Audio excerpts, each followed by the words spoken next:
You are Locked On Texas Tech, your daily podcast on the Texas Tech Red Raiders. Part of the Locked On Podcast Network, your team every day. Competition good and over, or how are you seeing this particular angle? Well, we had kind of mentioned that Stone Harrington kind of had maybe had somewhat of a lead. I'm still not certain that you've seen the last of Upton Belenfant. I think that, and it's crazy because he's the one that's got all the experience. He's the one that's done it at the Division I level. He's the one that was like, what was he, 19 of 21 last year at Buffalo. He's not capable, though, I think, of making a 58-yarder. I think that is past his limitations. And I know that the folks on TV, Joel Klatt in particular, had to go, well, Stone, I'm not familiar with your game, sir, because they're like, he doesn't have the leg for this, man. They got to get somebody back and return this. It was good from 65. Yeah. I mean, at least. But what what a great story. Yeah. And you had momentum at the time because I think you're up 2 scores and then you just let them kind of get down the field a little bit, and then you rough the kicker and that whole thing. Is I was like, this is not the way you wanted it in the half. But the part that I think that gets glossed over a little bit here is Kenny Perry was very outspoken in August saying he's going to lead the country talking about Stone Harrington in touchbacks.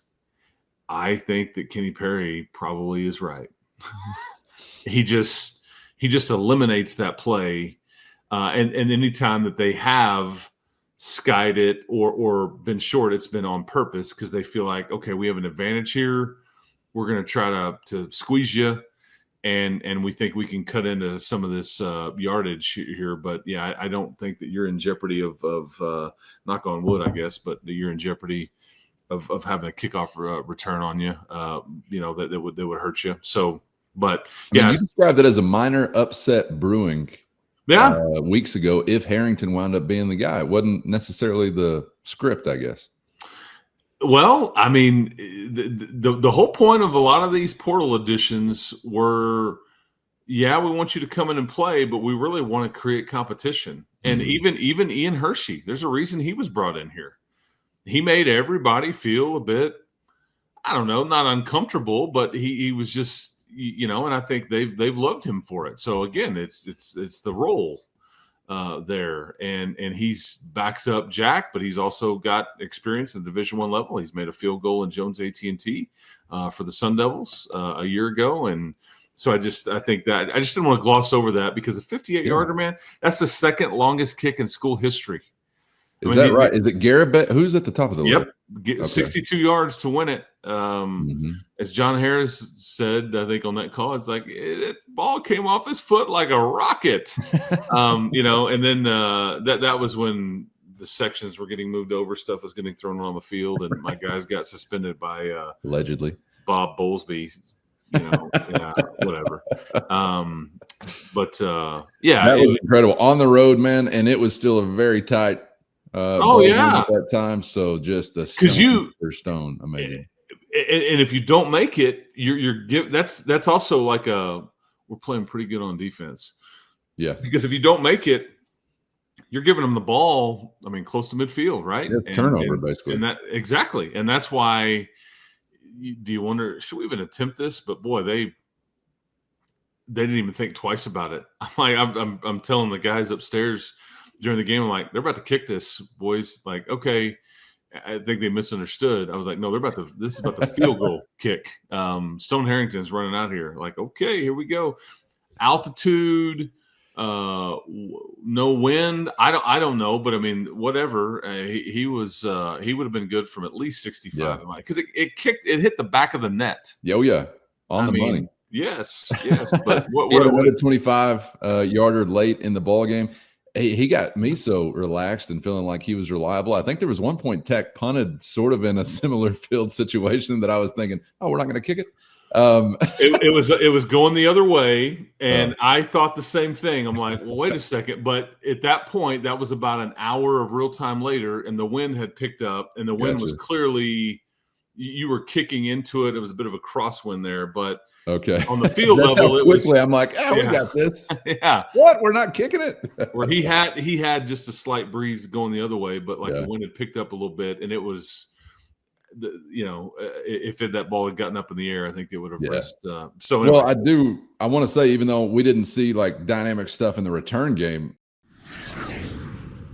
First, today's episode brought to you by Square. Your favorite neighborhood spots run on Square. There are certain businesses that truly make the neighborhood feel like home, whether it's the local sports bar, the coffee shop, or the corner store that's been serving your neighborhood for decades. These are the kind of places that bring people together. And when neighborhood businesses thrive, the whole neighborhood thrives. Square is a proud partner of more than 4 million neighborhood businesses around the world, including some local favorites in the 806 like Shadow Hills Golf Course, The Outdoor Chef, Quarter 4, Lubbock Welding Supply, Sugar Bakers, and a whole lot more. You can go to square.com/go/lockedoncollege to learn more today. But before you do, go support your favorite local spot. Powered by Square. See you in the neighborhood.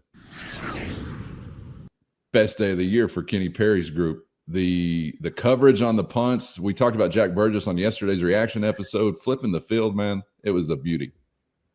And we are gonna, I'll save it. There was one special teams penalty that I had an issue with, but I'll save that for a penalty conversation. Yeah, we're coming.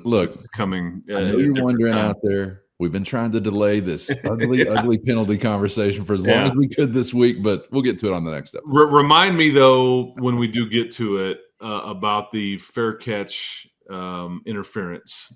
I have, I would like to but the returner can run into our guy, and that's us interfering with him. But never mind, we're getting to it tomorrow.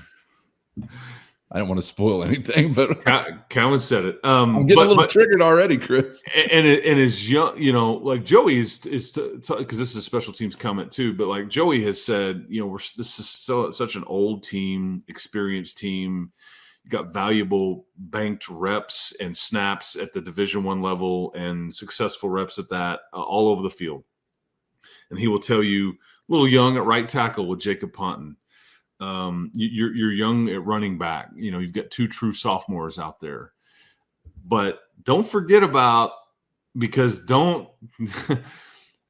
I just think he deserves a lot of credit, and it's one of the most difficult things in sports. So much so that Utah, one of their in-between quarter fun games was putting a helmet on some kid out of the student section, putting a football in the jugs machine, sending it way up the air and trying to have him catch it. But freshman Tristan Gentry.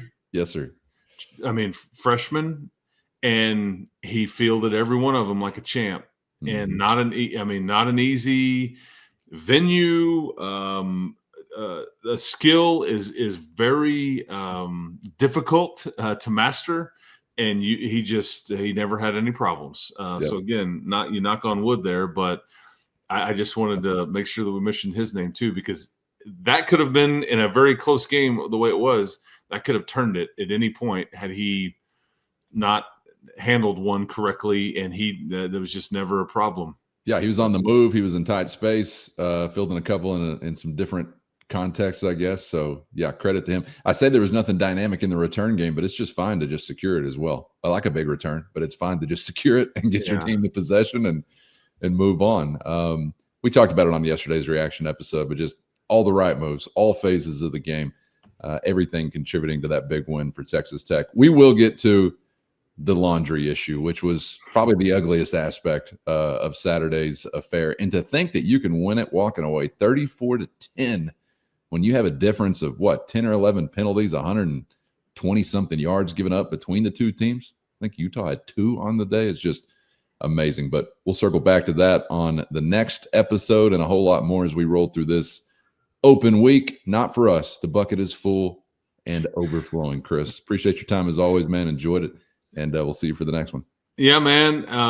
But I hope when everybody walks into their place of employment or whatever on this lovely Monday, puff your chest out a little bit. Have a little something to your to the swag about yourself, man. You earned it. So yeah, you should feel better about life in general this week. So Yeah, no doubt. And a big shout out. I forgot to mention this on the reaction episode, but a shout out to our Matador mobster, Kevin, who sent me a video yesterday or Saturday following or towards the end of the game. I think it was still 27-10. He's on an airplane, Chris, watching the ball game. They had landed, and there's a Utah fan standing in the aisle. The caption on the video was, "My boy can't wait to get off this plane." It was 27-10. And it was also just bonus confirmation that Utah fans are the type of people that stand up in the aisle immediately when the plane lands. They were in shambles. But thank you, Kevin, for that video. It's on the Twitter account at Locked On Tech if you haven't enjoyed that piece of art. All right, Chris, appreciate your time and appreciate everybody out there for joining us. As always, get subscribed on YouTube or anywhere you get podcasts so you never miss an episode. Thanks to the everydayers for always being out there. And, of course, the Matador Mob reporting on the scene near and far, to and fro. You can hit the show notes and find a link to a free 14-day trial if you're interested in joining that crew. Nearing 1,000 Matador mobsters. Blowing our doors off expectations-wise. Didn't know what to expect, but I don't think it was that. So thank you all for saddling up and joining that outlaw band. For Chris, I'm Casey. Thanks as always for the time, and we hope to see you back for the next round on Locked On Texas Tech.